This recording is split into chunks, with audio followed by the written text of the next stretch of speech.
श्री स्वामी समर्थ. मिथुन राशीसाठी September महिना संमिश्र अनुभव घेऊन येतो आहे.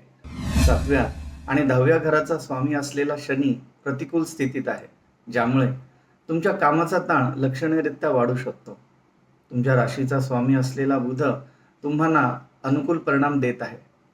तर या महिन्यात नक्की कुठले बदल घडणार, कुठल्या गोष्टींकडे दुर्लक्ष केल्यास नुकसान होईल, तुमची आर्थिक स्थिती, नोकरी, व्यवसाय आणि आरोग्याच्या बाबतीत नेमके काय घडणार आणि कोणत्या गोष्टींपासून सावध राहणे आवश्यक आहे, हे सर्व आपण आज पाहणार आहोत.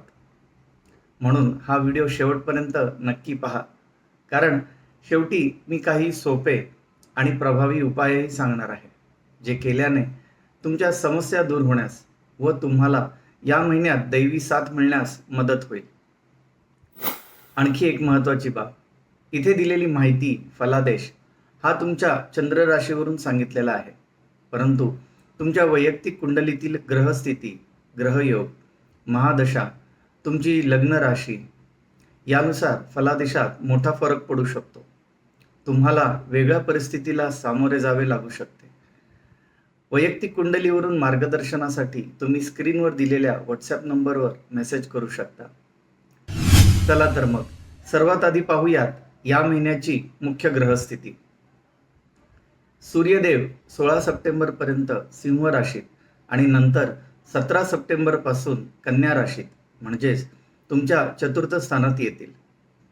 मंगळ 17 सप्टेंबर पर्यंत मिथुन राशीत व 18 सप्टेंबर पासून कर्क राशीत म्हणजेच तुमच्या द्वितीय स्थानात येईल. बुध 6 सप्टेंबर पर्यंत सिंह राशीत, पुढे 7 ते 25 सप्टेंबर पर्यंत कन्या राशीत आणि 26 सप्टेंबर पासून तुळ राशीत येईल. गुरु महाराज पूर्ण सप्टेंबर महिना कर्क राशीत म्हणजेच तुमच्या धनस्थानात असतील. मागील पूर्ण महिना नीचेचा असलेला शुक्र 2 सप्टेंबर पासून त्याच्या स्वराशीत तुळेत येईल म्हणजेच तुमच्या पंचम स्थानात प्रवेश करेल. शनी पूर्ण सप्टेंबर महिना तुमच्या दशम स्थानात मीन राशीत वक्री स्थितीमध्ये असेल आणि पूर्ण सप्टेंबर महिना राहू कुंभ राशीत आणि केतू सिंह राशीत असेल. चतुर्थात येणारे रवी, बुध आणि वरील ग्रहस्थिती नक्की कोणत्या गोष्टींवर प्रभाव टाकणार हे आता आपण सविस्तरपणे पाहूयात. सुरुवात करूयात नोकरी, व्यवसाय आणि आर्थिक स्थितीपासून.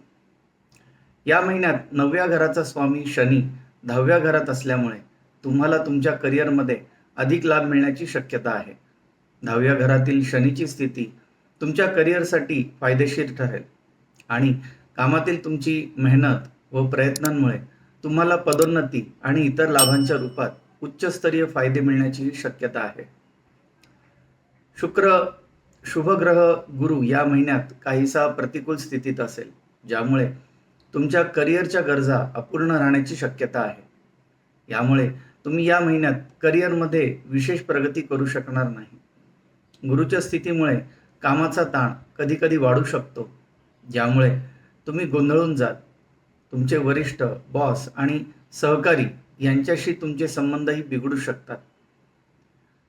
व्यावसायिकांना या महिन्यात तुम्ही अनेक व्यावसायिक सौदे पूर्ण करून चांगला नफा मिळवू शकता. अशा सौद्यांमधून भरीव नफा मिळण्याची आणि तुम्हाला यशाच्या उच्च स्तरावर पोहोचण्यास मदत होण्याची अपेक्षा आहे. या महिन्यात तुम्हाला बिझनेस पार्टनर्सकडूनही चांगली साथ लाभेल.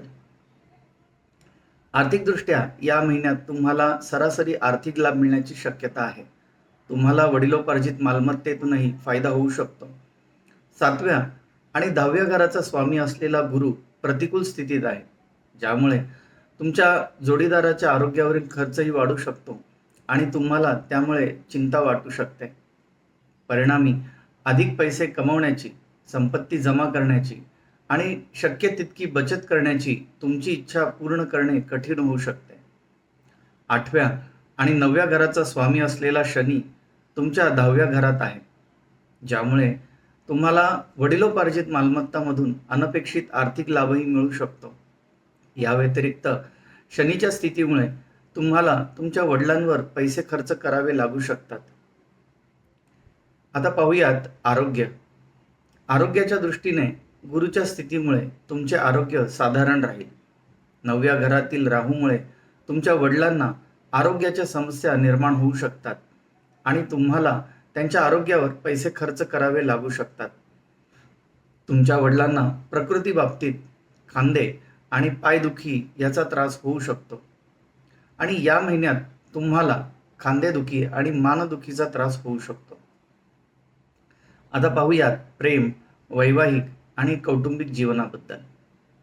या महिन्यात तुम्हाला तुमच्या प्रेम आणि वैवाहिक जीवनात सकारात्मक परिणाम मिळू शकतात. विवाहित जोडप्यांमध्ये प्रेम आणि आपुलकी वाढेल. प्रेम आणि वैवाहिक जीवनाचा ग्रह शुक्र तुम्हाला अनुकूल परिणाम देत आहे. या काळात तुम्हाला तुमच्या जोडीदारासोबतच्या प्रेम आणि वैवाहिक जीवनात सकारात्मक परिणाम अनुभवायला मिळतील. गुरुच्या उपस्थितीमुळे तुम्ही तुमच्या जोडीदाराप्रती गर्विष्ठ वृत्ती बाळगू शकता.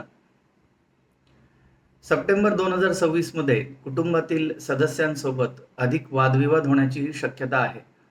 चतुर्थ स्थानाचा स्वामी बुध पंचम आणि षष्ठ स्थानातून भ्रमण करेल, ज्यामुळे तुमच्या कुटुंबात आनंद आणि समाधान येऊ शकते. आता पाहूयात या महिन्यासाठी काही विशेष ज्योतिषीय उपाय. श्री गणेशाची उपासना तुम्हाला विशेष फलदायी ठरेल. त्यामुळे गणपती स्तोत्राचे किंवा अथर्व शीर्षाचे नियमित पठण करणे हे फलदायी असेल. नियमितपणे ओम नमो भगवते वासुदेवाय या मंत्राचा जास्तीत जास्त जप करावा. एकंदरीतच सप्टेंबर महिना मिथुन राशीसाठी संमिश्र परिणाम घेऊन येत आहे.